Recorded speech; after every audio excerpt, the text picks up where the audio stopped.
On October 12, 2002, two bombings at a popular tourist spot in Kuta, Bali killed 202 people, including 88 Australians. That incomprehensible night, when a massive second van bomb eviscerated a large section of a commercial and residential neighbourhood in Kuta, remains the biggest terrorist attack launched against Australian citizens. Masterminded by Southeast Asian militant network Jemaah Islamiyah, the devastating attack was carried out by two suicide bombers, acting on the careful instructions of a wider group of plotters and bomb makers.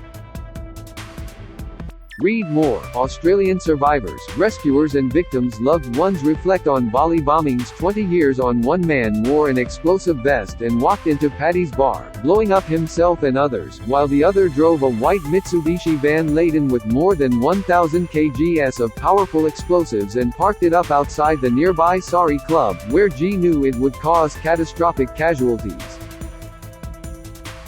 The timeline below maps out how the deadly terror attack was plotted and launched. Sometime in early 2002, it's believed a secret meeting of G operatives took place in a hotel room somewhere in southern Thailand.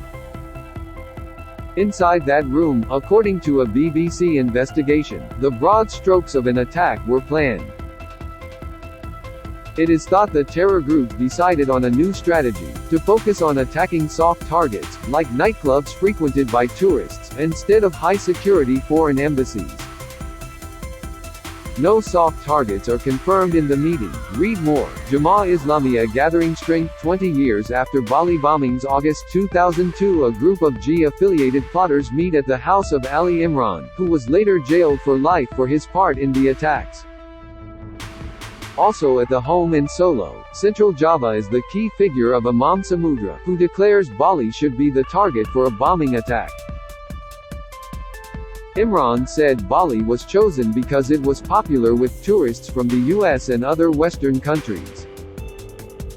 According to Imran, Samudra told the meeting that an attack on Bali would be part of a jihad, or holy war, against the Americans after their invasion of Afghanistan.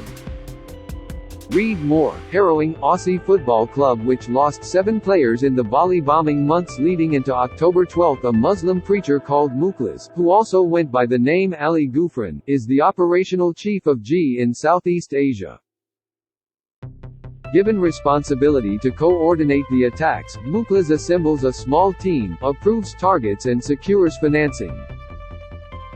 He recruits his younger brothers, Amrozi and Ali Imran, who play key roles in the attack. Amrozi and Ali Imran help build and transport the bombs used in the attacks.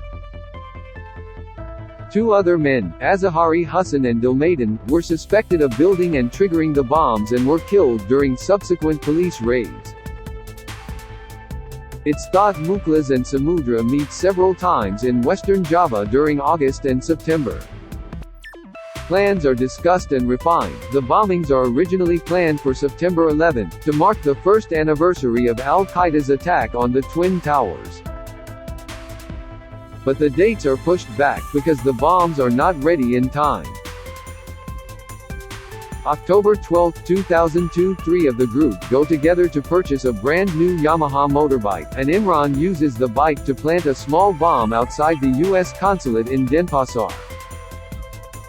Later, Imran hands over the Yamaha to a terrorist named Idris, with the pair planning to reconnect on it later that night. Imran now gets behind the wheel of a white Mitsubishi L300 van and drives 2 suicide bombers into the nightclub district in Kuta. The back of the van is loaded with 12 plastic filing cabinets filled with explosives, a mixture of potassium chlorate, aluminium powder, sulfur mixture with a TNT booster. Imran parks the van near the Sari Club, which is packed with tourists. He instructs one suicide bomber to put on his vest. He tells the other to arm the vehicle bomb. 11 p.m. The first bomber heads for Paddy's pub and Imran exits the van, leaving the second bomber to drive a short distance to right outside the Sari Club. Idris pick up Imran on the Yamaha and they head for Denpasar. 11. 5 p.m. the suicide bomber in Paddy's pub explodes his vest, sending injured and panicked people running outside into the street. 20 seconds later, time to hit as many innocent people fleeing Paddy's as possible, the van bomb explodes. The 1,020 kilograms of deadly explosives creates a huge, high-temperature blast, similar to a thermobaric explosive. The blasts killed 202 people and injures 209 others. Damage to the surrounding areas is immense, destroying buildings and shattering windows several blocks away. The van bomb explosion leaves a 1-meter deep crater. 0.25 seconds later, from the Yamaha motorcycle, Idris dials the number of the Nokia to detonate the bomb at the U.S. consulate. One person suffers minor injuries, and there is limited damage to property. Far away from grisly scenes in Kuta, Imran and Idris ditch the Yamaha at a mosque, where it is later noticed by the temple's caretaker. October 13, an investigation swings into action, involving Australian Federal Police. Australian officers and experts are deployed to help Indonesian police find the bombers, identify victims and return bodies to their families. The ill-equipped local Sangla hospital can't manage the overwhelming emergency, particularly burn victims. Australian authorities send 5 refrigeration units to Bali because local morgues cannot cope with the situation. An evacuation of the burned and injured begins, with many flown to hospitals in Darwin and Perth on RAAF Hercules aircraft. November 5, Indonesian police arrest the first suspect, Amrozi. They seize his mobile phone, which proves a vital piece of evidence. Chemical ingredients for bombs and other important forensic evidence linking him to the attacks are also found in his workshop. In 2003, he is found guilty and is sentenced to death. During his trial, he is dubbed the Smiling Bomber for his expressions in court. November 21, police arrest the alleged chief planner of the bombings, Imam Samudra.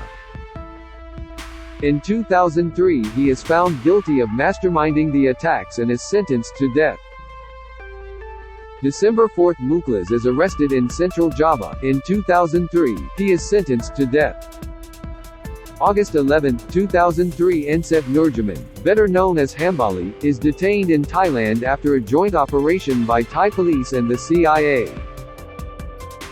Trained in Afghanistan in the 1990s, Hambali is linked to the Bali bombings.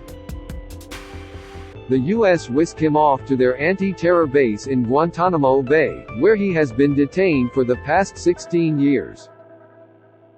October 24, 2008, Bali officials announced Samudra, Amrozi and Muklas will be executed by firing squad in November. November 9, 2008, all 3 are shot dead. March 2011, after years on the run, and with a $1 million US bounty on his head, Bali bombing suspect Umar Pathak is finally arrested in Pakistan.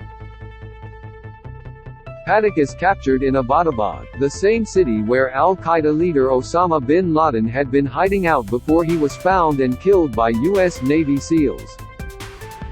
Convicted of assembling explosives used in the Bali bombings, Pathak is spared death but given a 20-year sentence. December 2020, after eluding capture for 18 years, Aris Sumarsono, better known as Zulkarnain, is arrested in Sumatra. Police and prosecutors claim Zulkarnain is the former military commander of G. A panel of judges hand down a 15-year sentence. August 2022 reports suggest Pathak could be released from prison early, after serving just half his 2-decade sentence.